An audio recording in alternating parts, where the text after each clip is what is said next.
नमस्कार दोस्तों हमने कुछ समय पूर्व एक महत्वपूर्ण विषय पर चर्चा की थी और वो था कि G20 के संदर्भ में सुरक्षा कवच, उनके बारे में थोड़ी सी जानकारी हमने आपस में बांटी थी। और ये महत्वपूर्ण क्यों है, आज इस बारे में थोड़ी सी बात कर लेते हैं। महत्वपूर्ण ये भी है कि अतीत में हमारे देश को भी काफ़ी कटु अनुभव हो चुके हैं सुरक्षा व्यवस्था में चूक। इसके कारण हमने अपने तीन प्रधानमंत्री खोए हैं। हमें ये नहीं भूलना चाहिए और हर बार कहीं ना कहीं कमी छूट गई सुरक्षा कवच में, इसलिए हमने वो सारे हादसे हमें ढोने पड़े, हमें उनके बीच में से गुजरना पड़ा। और सिर्फ ये नहीं कि 3 व्यक्ति गए, उन 3 व्यक्तियों के जाने के बाद जो परिस्थितियां देश में बनी वो और भी ख़तरनाक थी। हज़ारों लोगों की जानें उनकी प्रतिक्रिया के स्वरूप होने वाली घटनाओं में गई। 1984 के दंगे और बहुत सारी बातें हैं जिनके विषय में लंबी चर्चा नहीं होनी चाहिए, दुखद बातें हैं। लेकिन अब सबसे बड़ी जो महत्वपूर्ण बात यह है कि हमें अपने परमाणु वैज्ञानिकों का भी पूरा ध्यान रखना पड़ता है। बड़ा कड़ी सुरक्षा व्यवस्था उनको प्रदान करनी पड़ती है। उसके कारण हैं, सबसे बड़ा कारण हमारी अपनी उपलब्धियां हैं। हम जहाँ इस वक्त अंतरिक्ष विज्ञान में हैं, वहाँ इस बात की बाकायदा अपेक्षा की जाती है कि हम अपने अंतरिक्ष विज्ञानियों को विशेष रूप से इतने कड़े पहरे में रखें ताकि ऐसा ना हो कि फिर किसी का कोई अपहरण हो जाए या किसी की प्राणों पर कोई संकट आए। वो स्थिति हम नहीं आने देना चाहते।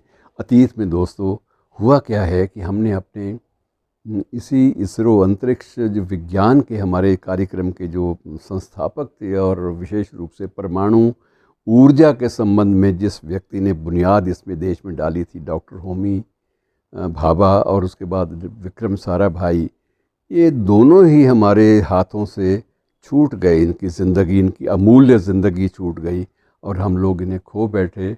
और किन परिस्थितियों में हमने खोया वो अब तक स्पष्ट नहीं हो पाती। और ये सबक एक चीज़ें देती हैं। आप ये अंदाज़ा लगाइए कि डॉक्टर होमी भाभा, जो कि हमारे परमाणु शक्ति कार्यक्रम के अध्यक्ष थे, फाउंडर थे, संस्थापक थे, वियना में कॉन्फ्रेंस में भाग लेने जा रहे थे। वियना में कॉन्फ्रेंस लेने भाग जा रहे थे, बड़ी महत्वपूर्ण कॉन्फ्रेंस थी। और उनके साथ उनके हमारे देश के कुछ चुनिंदा लोग, वैज्ञानिक, वो भी साथ जा रहे थे, विशेषज्ञ लोग जा रहे थे। नेतृत्व होमी भाभा कर रहे थे।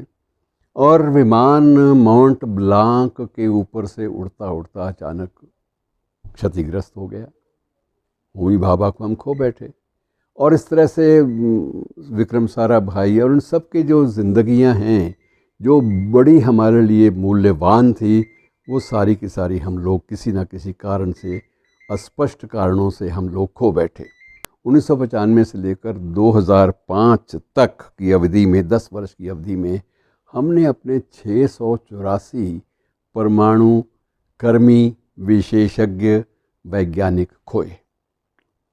किसी का शव रेल लाइन पे पाया गया, किसी की अलग ढंग से मृत्यु हुई और सभी असामयिक मृत्यु के मामले थे।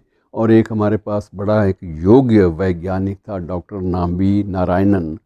डॉक्टर नाम्बी नारायणन को किसी जासूसी का उन पर आरोप लगाया गया किसी एक विदेशी एजेंसी के द्वारा, और उसी आरोप में उनको लंबी अवधि तक जेलों में रहना पड़ा।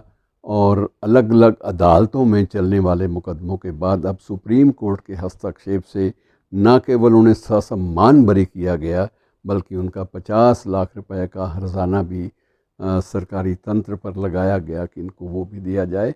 बहरहाल ये 50 लाख का मसला नहीं है। और लेकिन उस इतने बड़े वैज्ञानिक को हमने जिस तरह से खोया, उनकी सक्रियता को खोया, ये एक दुखद अध्याय है मित्रों।